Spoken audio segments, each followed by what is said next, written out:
अर्जुन युद्ध से पीड़ित नहीं है, युद्ध विरोधी भी नहीं है। हिंसा के संबंध में उसकी कोई अरुचि भी नहीं है।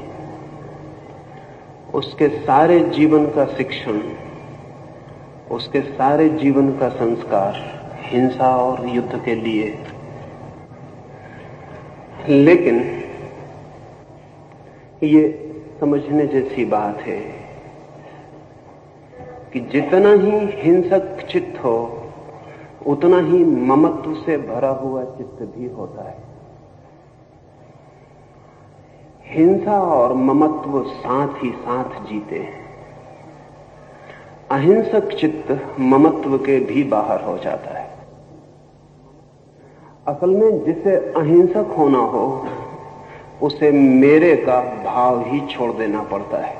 मेरे का भाव ही हिंसा है, क्योंकि जैसे ही मैं कहता हूं मेरा, वैसे ही जो मेरा नहीं है वो पृथक होना शुरू हो जाता है।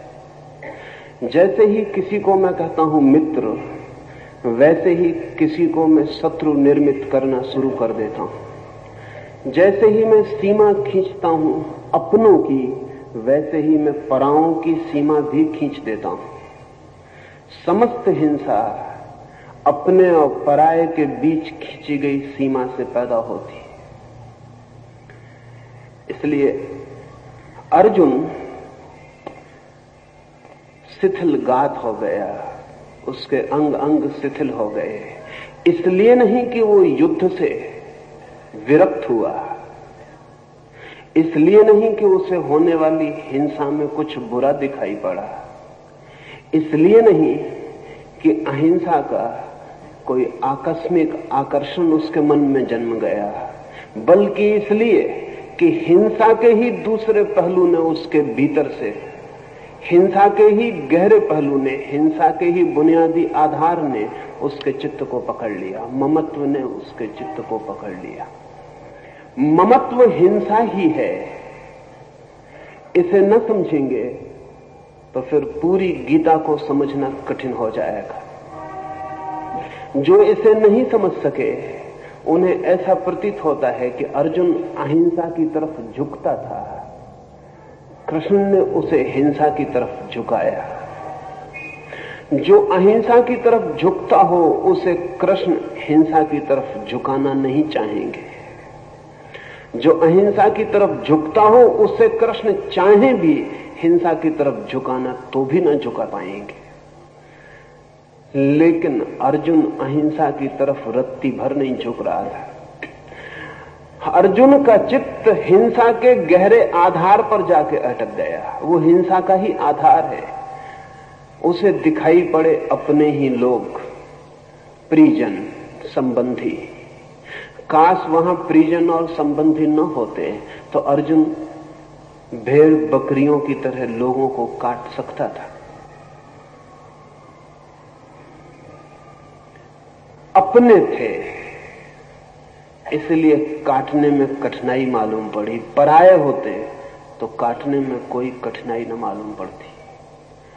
और अहिंसा केवल उसके ही चित्त में पैदा होती है जिसका अपना पराया मिट गया हो। अर्जुन ये जो संकटग्रस्त हुआ उसका चित्त, ये अहिंसा की तरफ आकर्षण से नहीं, हिंसा के ही मूल आधार पर पहुंचने के कारण स्वभावतः इतने संकट के क्षण में, इतने क्राइसिस के मोमेंट में हिंसा की जो बुनियादी आधारशिला थी वो अर्जुन के सामने प्रकट हुई।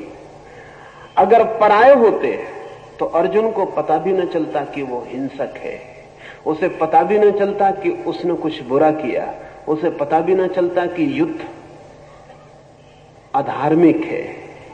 उसके गात शिथिल न होते, बल्कि परायों को देखकर उसके गात और तन जाते, उसका धनुष पर वाण आ जाता, उसके मन पर तलवार आ जाती, वो बड़ा प्रफुल्लित होता, लेकिन वो एकदम उदास हो गया। इस उदासी में उसे अपने चित्त की हिंसा का मूल आधार दिखाई पड़ा। उसे दिखाई पड़ा इस संकट के क्षण में उसे ममत्व दिखाई पड़ा। ये बड़े आश्चर्य की बात है कि अक्सर हम अपने चित्त की गहराइयों को केवल संकट के क्षणों में ही देख पाते। साधारण क्षणों में हम चित्त की गहराइयों को नहीं देख पाते। साधारण क्षणों में हम साधारण जीते हैं। असाधारण क्षणों में जो हमारे गहरे से गहरे में छिपा है वो प्रकट होना शुरू हो जाता।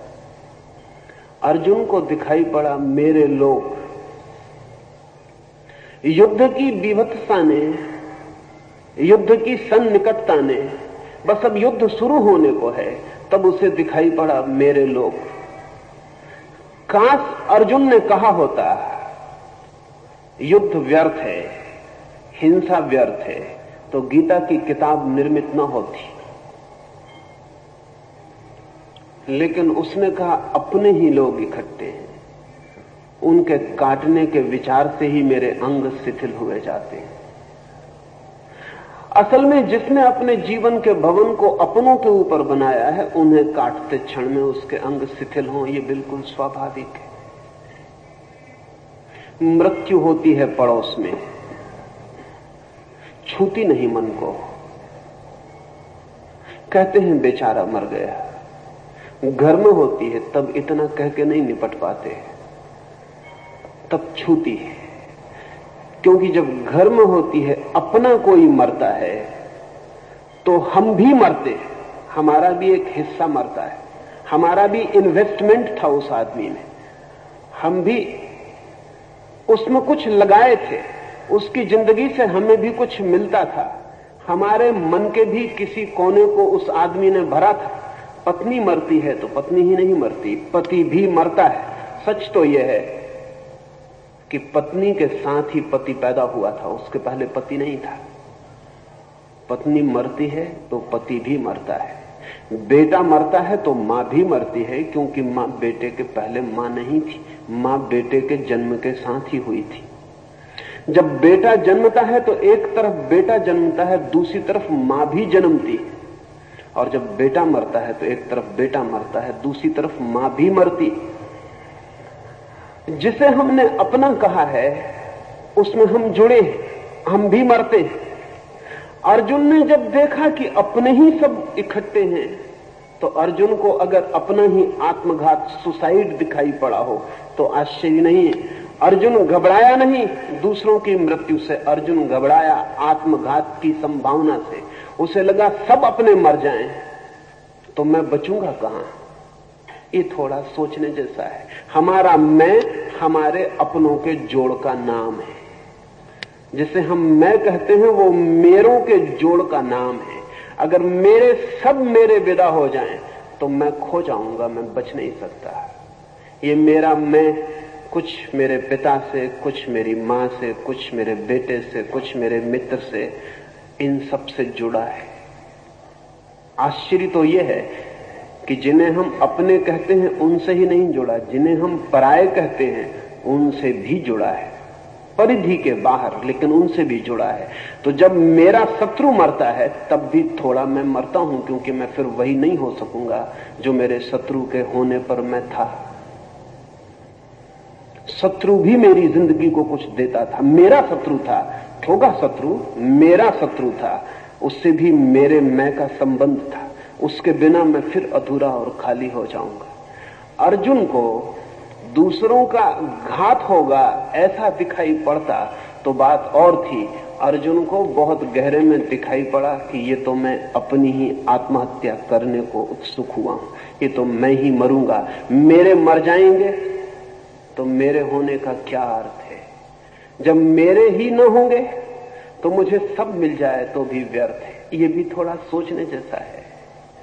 हम अपने लिए जो कुछ इकट्ठा करते हैं वो अपने लिए कम, अपनों के लिए ज्यादा होता है।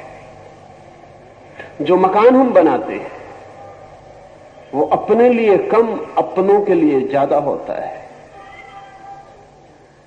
उन अपनों के लिए भी जो साथ रहेंगे और उन अपनों के लिए भी जो देखेंगे और प्रशंसा करेंगे, और उन पराये अपनों के लिए भी जो जलेंगे और ईर्ष्या से भरेंगे।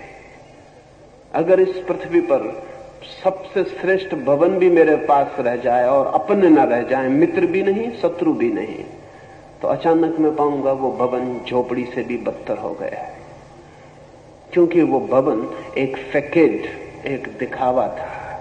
उस भवन के माध्यम से अपनों को, पराओं को मैं प्रभावित कर रहा था। वो भवन तो सिर्फ प्रभावित करने की एक व्यवस्था थी। अब मैं किसे प्रभावित करूं? आप जो कपड़े पहनते हैं वो अपने शरीर को ढकने को कम, दूसरे की आंखों को झपने को ज्यादा है। अकेले में सब बेमानी हो जाता है।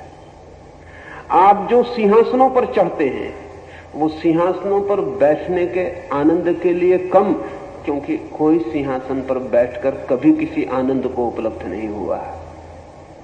पर अपनों और पराओं में जो हम सिंहासन पर चढ़ के जो करिश्मा, जो चमत्कार पैदा कर पाते हैं, उसके लिए ज्यादा।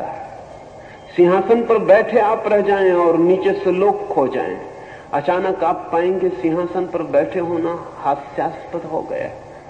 उतर आएंगे, फिर शायद दोबारा नहीं चढ़ेंगे। अर्जुन को लगा उस क्षण में कि अपने ही इकट्ठे हैं दोनों तरफ, मरेंगे अपने ही। अगर जीत भी गया तो जीत का प्रयोजन क्या है?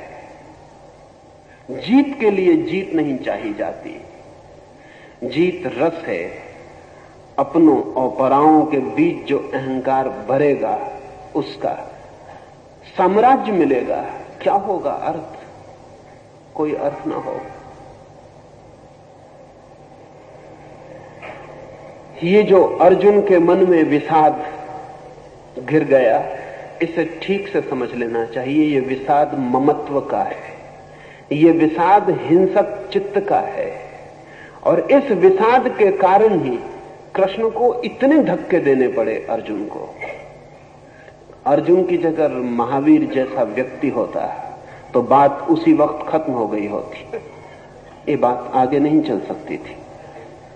अगर महावीर जैसा व्यक्ति होता तो शायद ये बात उठ भी नहीं सकती थी। शायद महावीर जैसा व्यक्ति होता तो कृष्ण एक शब्द भी उस व्यक्ति से न बोले होते, बोलने का कोई अर्थ ना था, बात समाप्ति हो गई होती। ये गीता कृष्ण ने कही कम, अर्जुन ने कहलवाई ज्यादा है। इसका असली आथर, लेखक कृष्ण नहीं है, इसका असली लेखक अर्जुन है। ये अर्जुन की ये चित्त दशा आधार बनी और कृष्ण को साफ दिखाई पड़ रहा है कि हिंसक अपनी हिंसा के पूरे दर्शन को उपलब्ध हो गया और अब हिंसा से भागने की जो बातें कर रहा है उनका कारण भी हिंसक चित्त है। अर्जुन की दुविधा अहिंसक की हिंसा से भागने की दुविधा नहीं है। अर्जुन की दुविधा हिंसक की हिंसा से ही भागने की दुविधा है। इस सत्य को ठीक से समझ लेना जरूरी है। ये ममत्व हिंसा ही है, लेकिन गहरी हिंसा है, दिखाई नहीं पड़ती। जब मैं किसी को कहता हूं मेरा, तो पजेशन शुरू हो गया, मालकियत शुरू हो गई। मालकियत हिंसा का एक रूप। पति पत्नी से कहता है मेरी, मालकियत शुरू हो गई। पत्नी पति से कहती है मेरे, मालकियत शुरू हो गई। और जब भी हम किसी व्यक्ति के मालिक हो जाते हैं तभी हम उस व्यक्ति की आत्मा का हनन कर देते हैं। हमने मार डाला उसे, हमने तोड़ डाला उसे। असल में हम उस व्यक्ति के साथ व्यक्ति की तरह नहीं, वस्तु की तरह व्यवहार कर रहे हैं। अब कुर्सी मेरी जिस अर्थ में होती है उसी अर्थ में पत्नी मेरी हो जाती है। मकान मेरा जिस अर्थ में होता है उसी अर्थ में पति मेरा हो जाता है स्वभावतः। इसलिए जहां जहां मेरे का संबंध है वहां वहां प्रेम फलित नहीं होता, सिर्फ कलह ही फलित होती है। इसलिए दुनिया में जब तक पति पत्नी मेरे का दावा करेंगे, बाप बेटे मेरे का दावा करेंगे, तब तक दुनिया में बाप बेटे पति पत्नी के बीच कलह ही चल सकती है, मैत्री नहीं हो सकती। मेरे का दावा मैत्री का विनाश है। मेरे का दावा चीजों को उल्टा ही कर देता है, सब हिंसा हो जाती। मैंने सुना एक आदमी ने शादी की है, लेकिन पत्नी बहुत पढ़ी लिखी नहीं। मन में बड़ी इच्छा है कि पत्नी कभी पत्र लिखे। घर से बाहर पति गया है तो उसे समझा कर गया है, थोड़ा लिख लेती है। समझा के गया है क्या क्या लिखना। सभी पति पत्नी एक दूसरे को समझा रहे हैं क्या क्या लिखना। तो उसने लिखा है ऊपर लिखना, प्राणों से प्यारे। कभी ऐसा होता नहीं।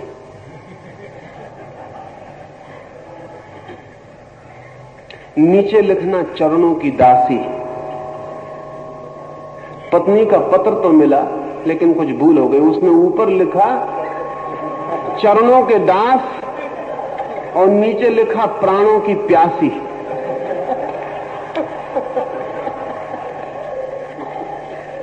जो नहीं लिखते हैं उनकी स्थिति भी ऐसी ही है,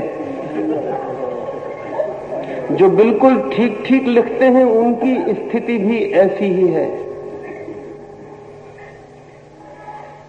जहां आग्रह है मालकियत का, वहां हम सिर्फ घृणा ही पैदा करते हैं, और जहां घृणा है वहां हिंसा आएगी। इसलिए हमारे सब संबंध हिंसा के संबंध हो गए। हमारा परिवार हिंसा का संबंध होकर रह गया। ये जो अर्जुन को दिखाई पड़ा, मेरे सब मिट जाएंगे तो मैं कहां, और मेरों को मिटाकर जीत का, साम्राज्य का क्या अर्थ है। इसमें वो अहिंसक नहीं हो गया है। अन्यथा कृष्ण आशीर्वाद देते और कहते विदा हो जा, बात समाप्त हो गई। लेकिन कृष्ण देख रहे हैं कि हिंसक वो पूरा है, मैं और ममत्व की बात कर रहा है, इसलिए अहिंसा झूठी। जो मैं की बात कर रहा हो और अहिंसा की बात कर रहा हो तो जानना कि अहिंसा झूठी है, क्योंकि मैं के आधार पर अहिंसा का फूल खिलता ही नहीं। मेरे के आधार पर अहिंसा के जीवन का कोई विकास ही नहीं होता। आचार्य श्री,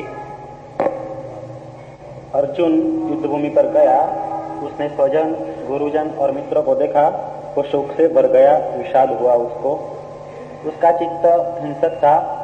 युद्ध भूमि पर दुर्योधन भी था, युधिष्ठिर भी था, द्रोणाचार्य भी थे, और भी बहुत से योद्धाएं थे। उनके भी स्वजन मित्र थे।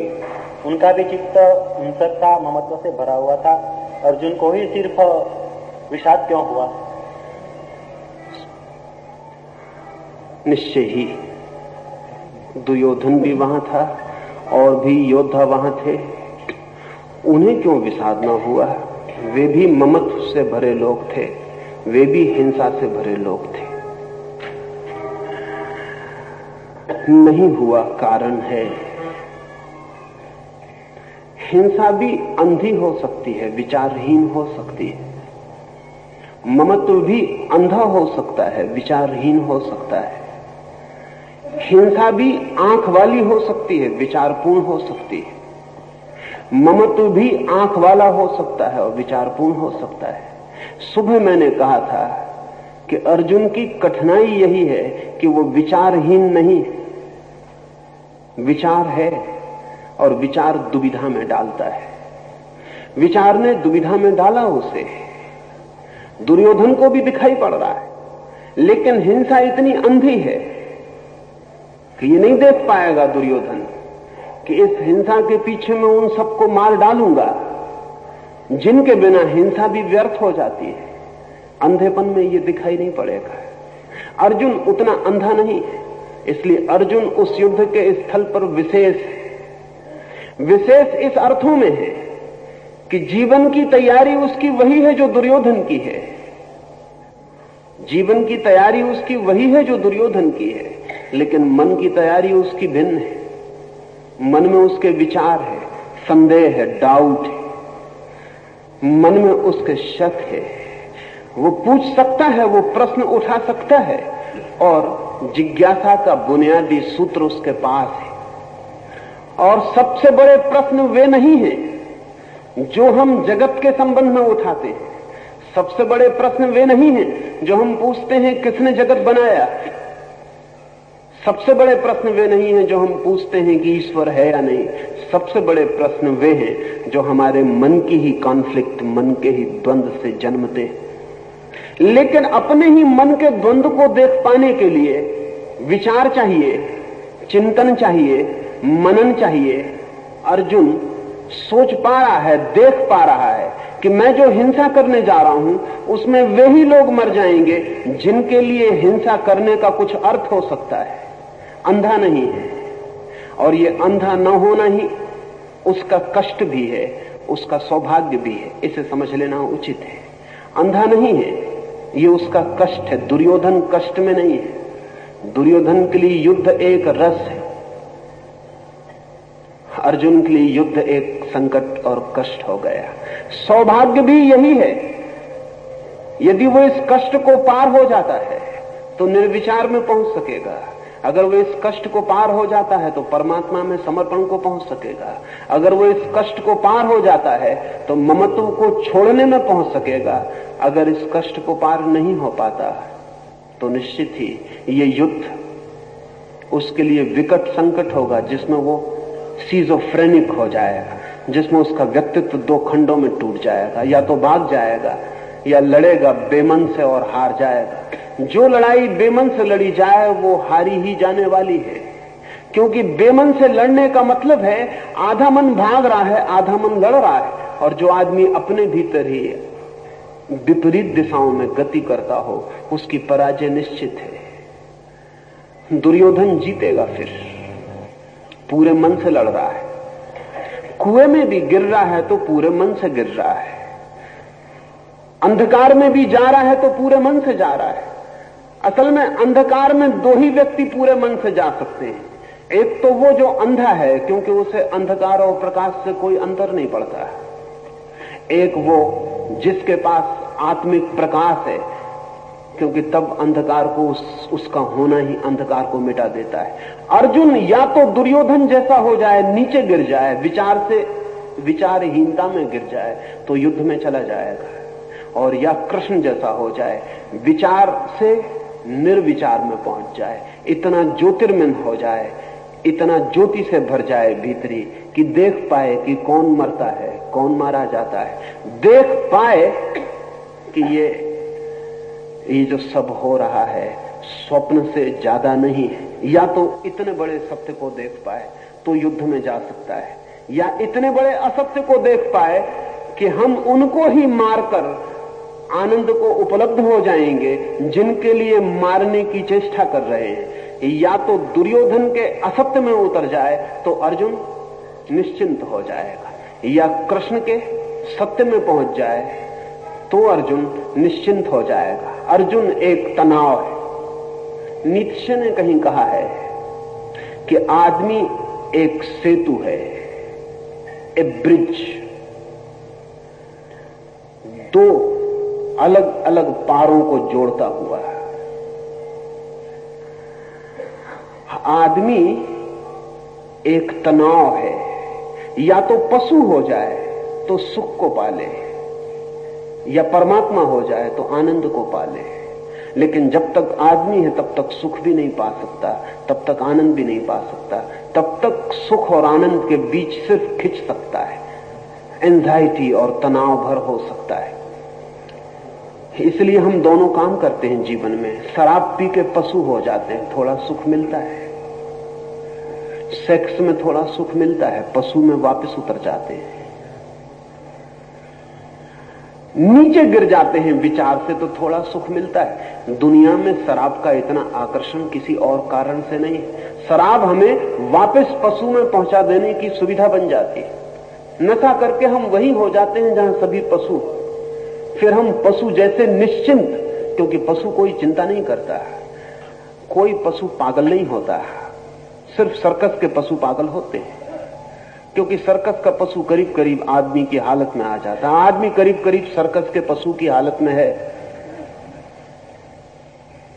कोई पशु पागल नहीं होता, और किसी पशु के लिए विक्षिप्तता, चिंता, अनिद्रा, इंसोमेनिया, ऐसी बीमारियां नहीं आती। कोई पशु आत्मघात नहीं करता,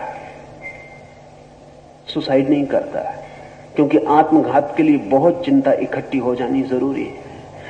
बड़े मजे की बात है, कोई पशु बोर्डम अनुभव नहीं करता, वो कभी ऊबता नहीं।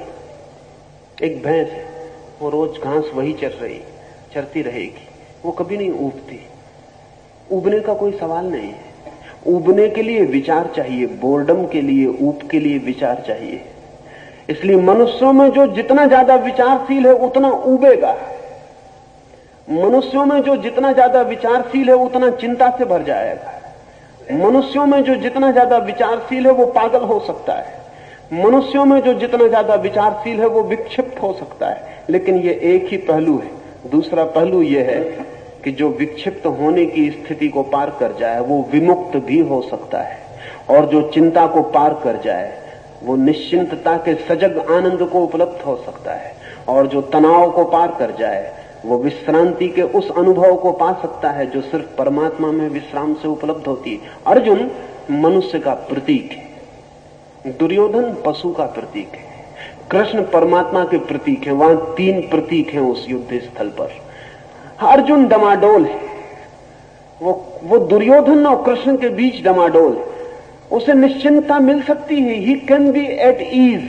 अगर वो दुर्योधन हो जाए, अगर वो कृष्ण हो जाए, अर्जुन रहते कोई सुविधा नहीं है, अर्जुन रहते तनाव है, अर्जुन रहते मुश्किल है।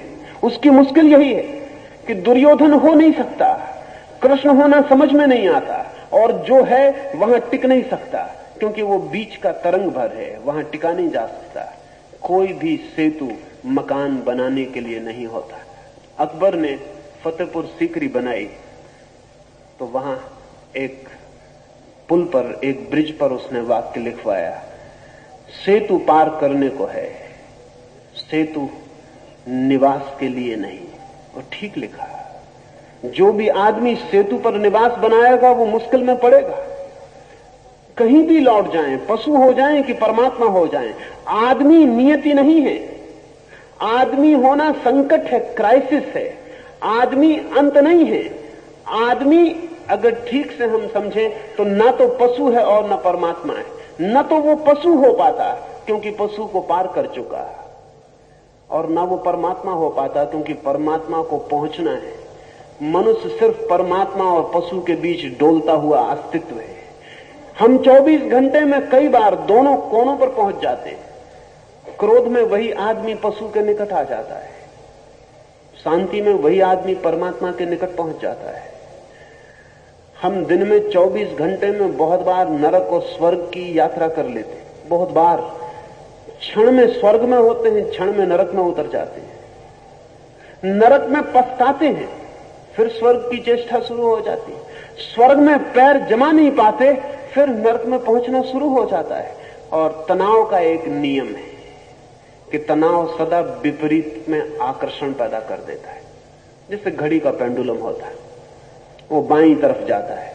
जब बाईं तरफ जाता है तब हमें लगता है कि बाईं तरफ जा रहा है, लेकिन जो घड़ी के विज्ञान को समझते हैं वो ये भी जानते हैं कि वो बाईं तरफ जाते समय दाईं तरफ जाने की शक्ति इकट्ठी कर रहा है, मोमेंटम इकट्ठा कर रहा है।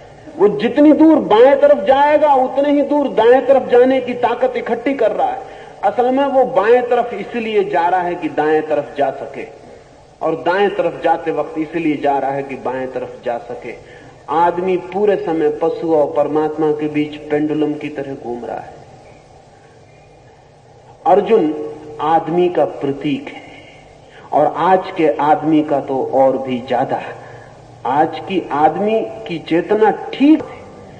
एक और मनुष्य अपनी चेतना को समाधि तक ले जाने के लिए आतुर है, और दूसरी तरफ आदमी एलएसडी से, मेस्कलिन से, मैरिजुआना से, शराब से, सेक्स से पशु की तरफ ले जाने को आतुर है। और अक्सर ऐसा होगा कि एक ही आदमी ये दोनों काम करता हुआ मालूम पड़ेगा।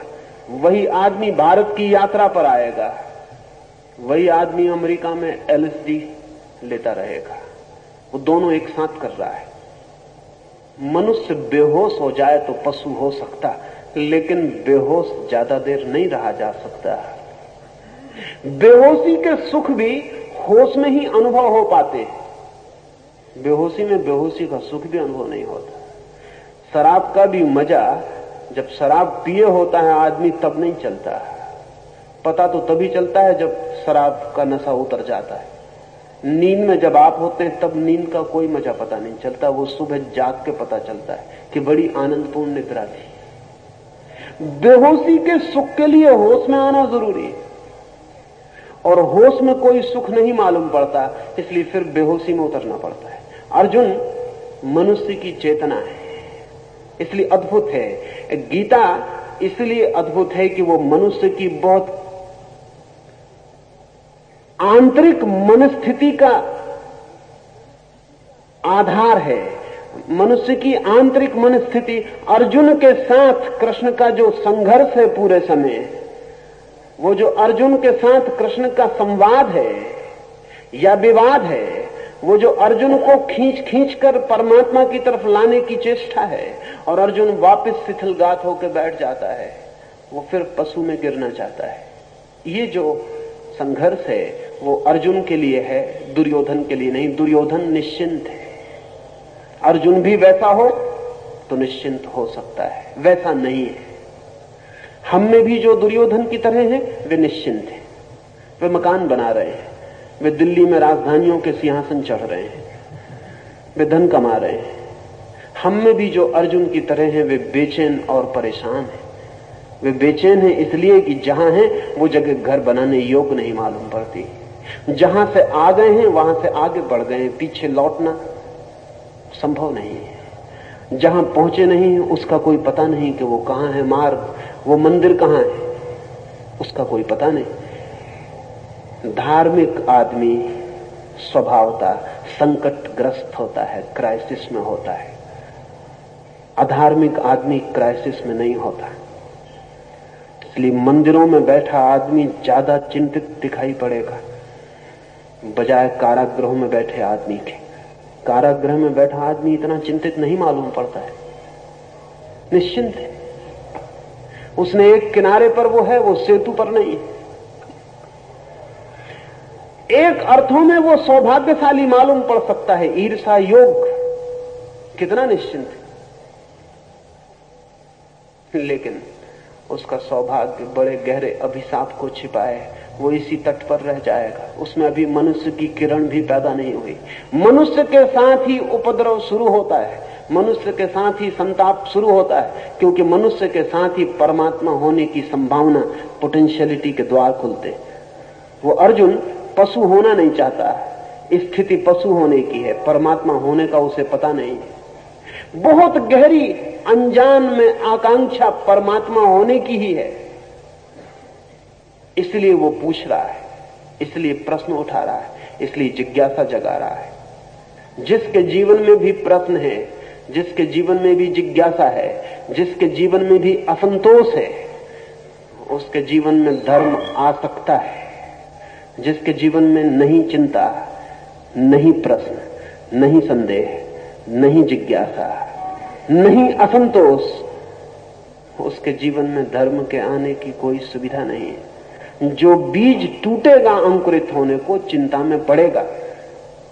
बीज बहुत मजबूत चीज है, अंकुर बहुत कमजोर होता है। बीज बड़ा निश्चिंत होता है, अंकुर बड़ी चिंता में पड़ जाता है। अंकुर निकलता है जमीन से पत्थरों को तोड़कर। अंकुर जैसी कमजोर चीज पत्थरों को तोड़कर, मिट्टी को काटकर बाहर निकलती अज्ञात अनजाने जगत में, जिसका कोई परिचय नहीं, कोई पहचान नहीं। कोई बच्चा तोड़ डालेगा, कोई पशु चर जाएगा, किसी के पैर के नीचे दबेगा। क्या होगा क्या नहीं होगा, बीज अपने में रहे तो बहुत निश्चिंत है, न किसी बच्चे के पैर के नीचे दबेगा, न कोई अज्ञात के खतरे हैं, अपने में बंद। दुर्योधन बीज में बंद जैसे व्यक्ति है, निश्चिंत है। अर्जुन अंकुरित है, अंकुर चिंतित है, अंकुर बेचैन है। क्या होगा, फूल आएंगे कि नहीं? बीज होना छोड़ दिया, अब फूल आएंगे कि नहीं? फूल के लिए बढ़ने के लिए आतुर है। वही आतुरता उसे कृष्ण से निरंतर प्रश्न पूछवाए चली जाती है। इसलिए अर्जुन के मन में चिंता है, प्रश्न है, दुर्योधन के मन में नहीं। आचार्य जी, कृपया ये बताइए कि मनुष्य के सामने द्वंद्वात्मक दशा बार बार आती रहती है, तो वो द्वंद्व भरी दशा को पार करने के लिए मूल आधार कौन सा होना चाहिए, और द्वंद्व भरी दशा को हम विकास पोषक किस तरह बना सके, और जो द्वंद्व दशा होती है उसमें से हमने हमारा संकल्प और निश्चय नक्की कर लिया, जो सत्य कर लिया, उसका मूल चीज कौन सी होती है हमारे सामने। अर्जुन के लिए भी यही सवाल है। इस सवाल को आमतौर से आदमी जैसा हल करता है वैसा ही अर्जुन भी करना चाहता है। द्वंद्व मनुष्य का स्वभाव है, मनुष्य का, आत्मा का नहीं, शरीर का नहीं, मनुष्य का द्वंद्व स्वभाव है। द्वंद्व को अगर जल्दबाजी से हल करने की कोशिश की तो पशु की तरफ वापस लौट जाना रास्ता है। शीघ्रता की तो पीछे लौट जाएं, वो परिचित रास्ता है, वहां वापस जाया जा सकता है। द्वंद्व से गुजरना ही तपश्चर्या है। धैर्य से द्वंद्व को झेलना ही तपश्चर्या है, और द्वंद्व को झेलकर ही व्यक्ति द्वंद्व के पार होता है। इसलिए कोई जल्दी से निश्चय कर ले सिर्फ द्वंद्व को मिटाने के लिए, तो उसके निश्चय काम के नहीं है, वो नीचे गिर जाएगा, वो वापस गिर रहा है। पशु बहुत निश्चयात्मक है, पशुओं में डाउट नहीं है, बड़े निश्चय में जी रहे हैं, बड़े विश्वासी हैं, बड़े आस्तिक मालूम होते हैं, पर उनकी आस्तिकता आस्तिकता नहीं है, क्योंकि जिसने नास्तिकता नहीं जानी उसकी आस्तिकता का अर्थ कितना है। और जिसने नहीं कहने का कष्ट नहीं जाना वो हां कहने के आनंद को उपलब्ध नहीं हो सकता है। और जिसने संदेह नहीं किया उसकी श्रद्धा दो कौड़ी की है। लेकिन जिसने संदेह किया और जो संदेह को जिया और संदेह के पार हुआ, उसकी श्रद्धा का कुछ बल है, उसकी श्रद्धा की कोई प्रामाणिकता है। तो एक तो रास्ता यह है कि जल्दी कोई निश्चय कर ले, और निश्चय करने के बहुत रास्ते आदमी पकड़ लेता है। किसी शास्त्र को पकड़ ले तो निश्चय हो जाएगा, शास्त्र निश्चय की भाषा में बोल देगा कि ऐसा ऐसा करो और विश्वास करो। जिसने शास्त्र पकड़ के निश्चय किया उस आदमी ने अपने मनुष्य होने से इंकार कर दिया। उसे एक अवसर मिला था विकास का, उसने खो दिया। गुरु को पकड़ लो, जिसने गुरु को पकड़ लिया उसने अवसर खो दिया। एक संकट था जिसमें बेसहारा गुजरने के लिए परमात्मा ने उसे छोड़ा था, उसने उस संकट से बचाव कर लिया। वो संकट से बिना गुजरे रह गया, और आग में गुजरता तो सोना निखरता, वो आग में गुजरा ही नहीं, वो गुरु की आड़ में हो गया तो सोना निखरेगा भी नहीं। निश्चय करने को आपसे नहीं कहता, आप निश्चय करोगे कैसे? जो आदमी द्वंद्व में है उसका निश्चय भी द्वंद्व से भरा होगा। जब द्वंद्व में है तो निश्चय करेंगे कैसे? द्वंद्व से भरा आदमी निश्चय नहीं कर सकता, करना भी नहीं चाहिए। द्वंद्व को जिए, द्वंद्व में तपे, द्वंद्व में मरे और खपे, द्वंद्व को भोगे, द्वंद्व की आग से भागे मत, क्योंकि जो आग दिखाई पड़ रही है उसी में कचरा जलेगा और सोना बचेगा। द्वंद्व से गुजरे, द्वंद्व को नियति समझे, वो मनुष्य की डेस्टिनी है, वो उसका भाग्य है, उससे गुजरना ही होगा, उसे जिए, जल्दी ना करें, निश्चय जल्दी ना करें। हाँ, द्वंद्व से गुजरे तो निश्चय आएगा, द्वंद्व से गुजरे तो श्रद्धा आएगी, लानी नहीं पड़ेगी। लाई गई श्रद्धा का कोई भी मूल्य नहीं, क्योंकि जो श्रद्धा लानी पड़ी है उसका मतलब ही है कि अभी आने के योग मन न बना था, जल्दी ले आए। जो श्रद्धा बनानी पड़ी है उसका अर्थ ही है कि पीछे द्वंद्वग्रस्त मन है, वो भीतर जिंदा रहेगा, ऊपर से परत श्रद्धा की हो जाएगी, वो ऊपर ऊपर काम देगी, समय पर काम नहीं देगी। जब कठिन समय होगा, मौत सामने खड़ी होगी, तो बहुत पक्का विश्वास कर लिया था कि आत्मा अमर है। जब गीता पढ़ते थे तब पक्का विश्वास रहा था, जब रोज सुबह मंदिर जाते थे तब पक्का था कि आत्मा अमर है। और जब डॉक्टर पास खड़ा हो जाएगा उसका चेहरा उदास दिखाई पड़ेगा और घर के लोग भागने दौड़ने लगेंगे और नाड़ी की गति गिरने लगेगी, तब अचानक पता चलेगा कि पता नहीं आत्मा अमर है या नहीं। क्योंकि लाख कहें गीताएं, उनके कहने से आत्मा अमर नहीं हो सकती। आत्मा अमर है इसलिए वे कहती हैं, ये दूसरी बात है, लेकिन उनके कहने से आत्मा अमर नहीं हो सकती।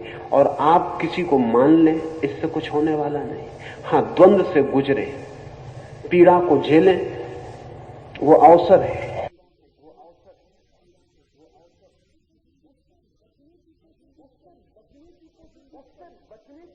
उससे बचने की कोशिश मत करें। अर्जुन भी बचने की कोशिश कर रहा है, लेकिन कृष्ण उसे बचाने की कोशिश नहीं कर रहे, वो पूरे द्वंद्व को खींचते हैं। अन्यथा कृष्ण कहते कि बेफिक्र हो, मैं सब जानता हूं, बेकार की बातचीत मत कर, मुझ पे श्रद्धा रख और कूद जा। ऐसा भी कह सकते थे, इतनी लंबी गीता कहने की जरूरत न थी। इतनी लंबी गीता अर्जुन के द्वंद्व के प्रति बड़ा सम्मान है।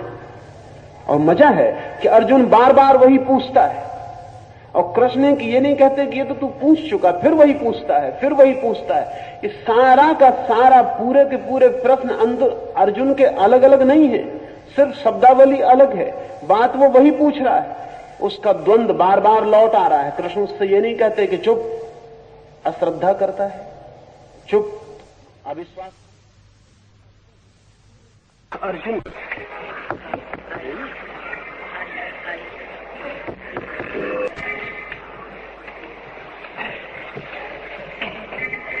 होता है, वही बार बार दौड़ा है। उसका द्वंद्व ही बार बार नए नए रूप लेकर खड़ा हो रहा है। कृष्ण उसे विश्वास दिलाने को उत्सुक नहीं, कृष्ण उसे तक पहुंचाने को जरूर उत्सुक है। और विश्वास और श्रद्धा में बड़ा फर्क है। विश्वास वो है जो हम संदेह को हल किए बिना ऊपर से आरोपित कर लेते हैं। श्रद्धा वो है जो संदेह के गिर जाने से फलित होती है। श्रद्धा संदेह की ही यात्रा से मिली मंजिल है। विश्वास संदेह के भय से पकड़ लिए गए अंधे आधार है। तो मैं कहूंगा, जिए द्वंद्व को, तीव्रता से जिए, इंटेंसिटी से जिए। धीरे धीरे जिएंगे तो बहुत समय लगेगा। कुनकुनी आंच में डाल देंगे सोने को तो निखरने में जन्म लग सकते हैं। तीव्रता से जिए। द्वंद्व मनुष्य का अनिवार्य परीक्षण है, जिससे वो परमात्मा तक पहुंचने की योग्यता का निर्णय दे पाता है। जिए, भागे मत, एस्केप ना करें, कंसोलेशंस मत खोजें, सांत्वनाएं मत बनाएं। जाने कि यही है नियति, द्वंद्व है। लड़ें, तीव्रता से उतरें इस द्वंद्व में। क्या होगा इसका परिणाम? इसके दो परिणाम होंगे। जैसे ही कोई व्यक्ति अपने चित्त के द्वंद्व में पूरी तरह उतरने को राजी हो जाता है, वैसे ही उस व्यक्ति के भीतर एक तीसरा बिंदु भी पैदा हो जाता है। दो के अलावा तीसरी ताकत भी पैदा हो जाती है। जैसे ही कोई व्यक्ति अपने द्वंद्व को जीने के लिए राजी होता है, वैसे ही उसके भीतर दो नहीं तीन शुरू हो जाते हैं। द थर्ड फोर्स, वो जो निर्णय करती है कि जिएंगे द्वंद्व को, वो द्वंद्व के बाहर है, वो द्वंद्व के भीतर नहीं। मैंने सुना है सेंट तेरेसा एक ईसाई फकीर औरत हुई।